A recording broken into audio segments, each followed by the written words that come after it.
అల్వాల్లో తెలంగాణ జనసమితి ఆధ్వర్యంలో వెంకటేశ్వర పార్క్ దగ్గర 77వ గణతంత్ర దినోత్సవ వేడుకలు ఘనంగా నిర్వహించారు. ఈ సందర్భంగా జెండా ఎగరవేసి గణతంత్ర దినోత్సవ శుభాకాంక్షలు తెలిపారు. ఈ కార్యక్రమంలో ఏర్పుల దయాకర్, రవి కుమార్, సురేష్, సిఎల్ యాదగిరి, రామగిరి, గోపాల్, సూర్యప్రకాష్, రాజు, మురళి తదితరులు పాల్గొన్నారు.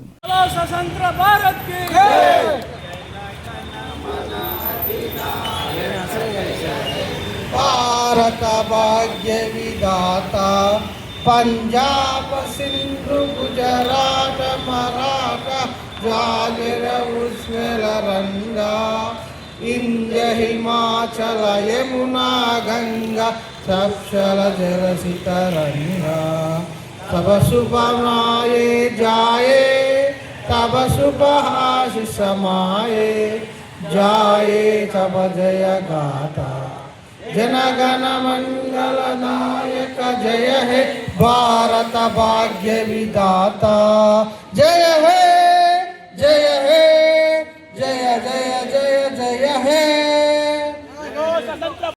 Save constitution save democracy save constitution save democracy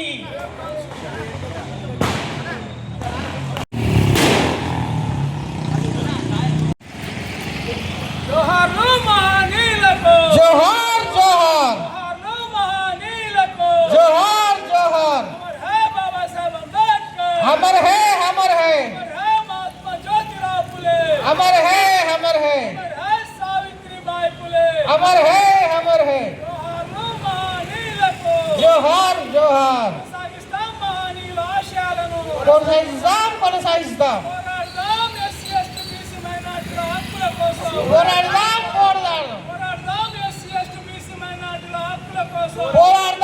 పోరాడదాం మరి ఈరోజు ఓనర్లకు కిరాయిదారులకు ఈ దుకాణ సముదాయం నడిపిస్తున్నటువంటి పెద్దలకు అందరికీ ఇక్కడ వచ్చిన పెద్దలకు సురేంద్రన్న వీళ్ళందరికీ దయాకర్ గోపాల్ మన శివన్న వీళ్ళందరికీ పేరు పేరున వందనాలు తెలియజేస్తున్నా.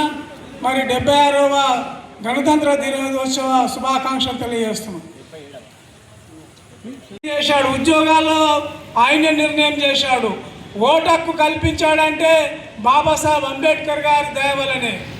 ఆ రోజు సర్దార్ పటేల్ మరి డిగ్రీ ఉన్న వాళ్ళే ఓటేసే హక్కు ఉండాలి, మరి చాచా నెహ్రూమో మరి పొలాలు ఉన్న వాళ్ళకే ఓటు హక్కు ఉండాలి, గాంధీ తాత ఆయన డబ్బులు ఉన్న వాళ్ళకు యువకులకే ఇవ్వాలి అనేసి చెప్పాడు. కానీ బాబాసాహెబ్ అంబేద్కర్ గారు మరి స్త్రీలకు పురుషులకు సమాన ప్రజలకందరికీ ఓటు హక్కు కల్పించినటువంటి వ్యక్తి బాబాసాహెబ్ అంబేద్కర్ గారు.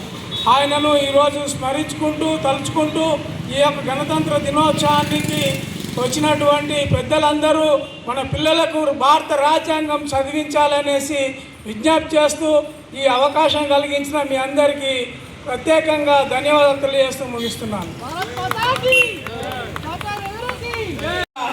తాను టైం కేటాయించి ఈ మొత్తం ప్రపంచవ్యాప్తంగా తిరుగుతూ ఇతర దేశాల్లో ఉన్నటువంటి ఈ యొక్క మేనిఫెస్టోలు ఏ విధంగా ఉన్నాయి, ఈ యొక్క రాజ్యాంగ సవరణలు ఏ విధంగా ఉన్నాయి, అందులో కొన్ని అంశాలు తీసుకొని దానికి తగ్గట్టుగా పకడ్బందీగా మరి ఇన్ని రోజులు ఒక్కడే కూర్చొని ఈ యొక్క భారత రాజ్యాంగాన్ని రచించిన రోజు 1949లో అది ఆ రోజు ప్రధానమంత్రి అయినటువంటి చాచా నెహ్రూ గారికి, పటేల్ గారికి వీళ్ళందరికీ అప్పచెప్పిన రోజు. మరి 26 తారీఖు జనవరి 1950లో ఈ యొక్క రాజ్యాంగాన్ని మరి పార్లమెంట్లో సమర్పించారు. ఆ రోజునే మనం ఈ యొక్క గణతంత్ర దినోత్సవం జరుపుకుంటున్నాం. మరి ఆ యొక్క భారత రాజ్యాంగంలో సబ్బండ కులాల కోసం, సబ్బండ మతాల కోసం వాళ్ళ హక్కులన్నీ పొందుపరిచి ఏ విధంగా ఉండాలి, ఏ విధంగా మరి ఆ ప్రజలకు న్యాయం జరగాలి అని రాసినటువంటి మహానుభావుడు బాబాసాహెబ్ అంబేద్కర్ గారు. అవే కాకుండా కూలి